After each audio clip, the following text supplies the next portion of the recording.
everybody, and in this video I'm going to be showing you guys how to two-man take down the Crota man, also known as duoing Crota. Now please keep in mind that everything that I'm telling you in this video can also be used to solo Crota, because in this video I am the one doing damage to Crota to take down his shield. I'm also the one running the sword, so obviously you can do that by yourself. The only thing that the other person is doing in this video is helping to take down the Swordbearer and helping to take down ogres. So obviously you can do that all by yourself. It makes it a little bit faster by having someone else with you, but you can do it by yourself. If you're 32, it's freaking easy. You don't have to worry about that. So first off, let's talk about things that you're gonna need to do this.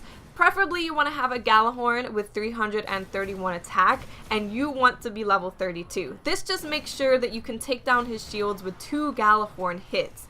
If you do not have either of these things, you can use Truth, you can use Hunger of Crota, any kind of good rocket launcher, and you also want to be able to throw a grenade at Crota so you do that extra little bit of damage to get him down. So starting right from the beginning, you want to have someone go and collect the chalice. Doesn't matter who it is, but you want to make sure that the Swordbearer has the chalice from then on out, because you're going to be the one taking damage, so you're going to be the one needing to hold it and regen health. After you are in possession of the chalice, you want to take down the Swordbearer as fast as possible, because you're only going to be hitting Crota when he is in the middle. That's the plan, to get the timing down to where you're only attacking Crota when he's in the middle. Once the Swordbearer is down, you want to grab the sword and head over to the right, where there are 2 rocks that you can climb up on. Climb up on the first rock, drop the sword, shoot Crota with 2 rockets, pick up the sword, and then head over and slash him. I am pretty new to sword bearing, so I might not be using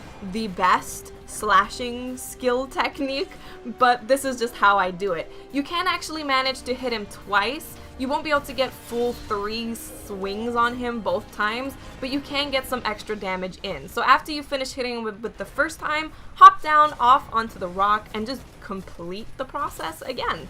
After you're done with that, try not to die by just running for it. I tend to just run straight forward and go back down into the little door area, because you're safe there. You're safe from everything, and Crota at this point should have moved to the right hand side. After he's moved to the right hand side, you just wait for the Swordbearer to come out, and then you want to pull the Swordbearer over to you. It's actually a lot more preferable to kill the Swordbearer as close to Crota as you can, so as close to the middle as you can, because that enables you to have more time slashing Crota. Now when you kill the Swordbearer is actually super important. The timing is really important, because you don't want to kill the Swordbearer when Crota is still at the sides. You want to kill the Swordbearer when Crota is either in the middle again, or when he's on his way to the middle. Otherwise your timing gets all off, and timing is honestly the most important thing when it comes to doing this by yourself or just with one other person, because what the issue is it just gets really difficult to avoid boomers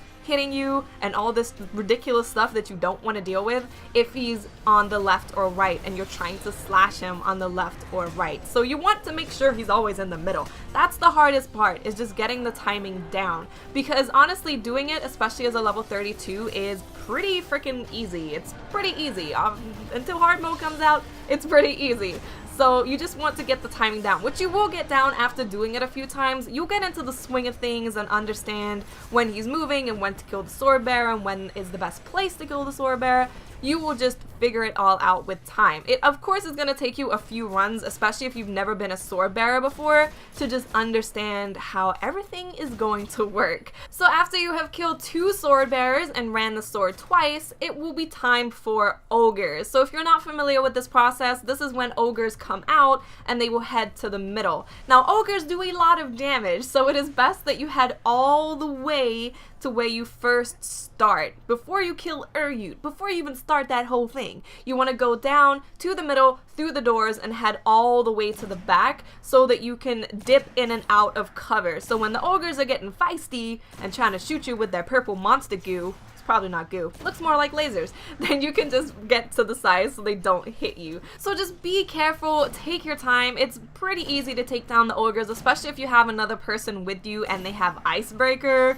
because that thing does work. And then you're able to take them down fairly quickly. And after the ogres are dead, you just have to wait for Mr. Swordbearer to decide to show up. And he likes to take his sweet time after the ogres. So just keep jumping up to see when the door is opening. And when you see it open, look for the Swordbearer and pull him to you as fast as possible. Because getting the Swordbearer down, making him die and taking his sword, which is really mean, is incredibly important to just do it as fast as you possibly can. Especially because the timing of Crota will put him in the middle. So this is the most crucial time to take down the Swordbearer as fast as you possibly can, because Crota is already standing in the middle. So you don't want to be in a situation where you get the sword and then Crota's like, peace out, and he goes off running to somewhere else. You don't want to be in that situation, because I don't even bother running the sword, honestly. If I'm duoing or soloing, I don't bother running the sword if he moves to the side, because it's just too risky.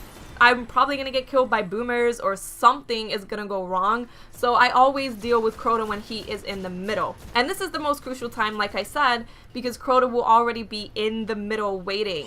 So you need to kill the Swordbearer as fast as possible. And you will actually see that we don't kill the Swordbearer fast enough. I think he was hiding. Sometimes he does that, he hides, and you really have to go out there and pull him to you. So you'll see right here, Crota starts to move and I'm just like, nah, I'm just not gonna bother. As a level 32, you have the luxury of missing a sword and messing up a little bit because you do so much damage to Crota. So if this does happen, I would honestly say don't risk it. You can always try and practice strategies to deal with Crota when he's on the side, but I would personally say don't risk it. Just move back to where you were before in the middle and wait for the next Swordbearer. You don't need to risk things when you're a level 32. You have that luxury. Now, something that I have noticed about Crota after the ogres come is that he seems to get kind of mad. He seems to get a little titillated, which is totally the wrong word. I just felt like saying titillated. And what I've noticed is when you go up there and you try and get 3 swings on him, I think it is 3 or 4, it doesn't seem to work. He gets mad and he just kills you. So I tend to just do 2 swings of the sword when I get up there after the ogres, because I just don't want to risk it. I don't want to risk dying after spending all these heavy ammo synthesis and all this time trying to do things perfectly. I just don't want to risk it. So I think I just hit him twice and then I get off and I'm like, I'm good, it's cool. Doesn't matter if he's about to die, I'm not risking it. It is not worth starting all over again. So what I much prefer to do after the ogres is to go up there and hit him twice with 2 big swings, drop the sword, and go back up there again for another 2 swings. Rather than risking going for that 3rd swing, I would prefer to just do it twice and definitely be fine. And as you will see, we reigned victorious and got nothing. I had already completed the raid on this character, so naturally I didn't get anything. This whole freaking time. The raid hates me.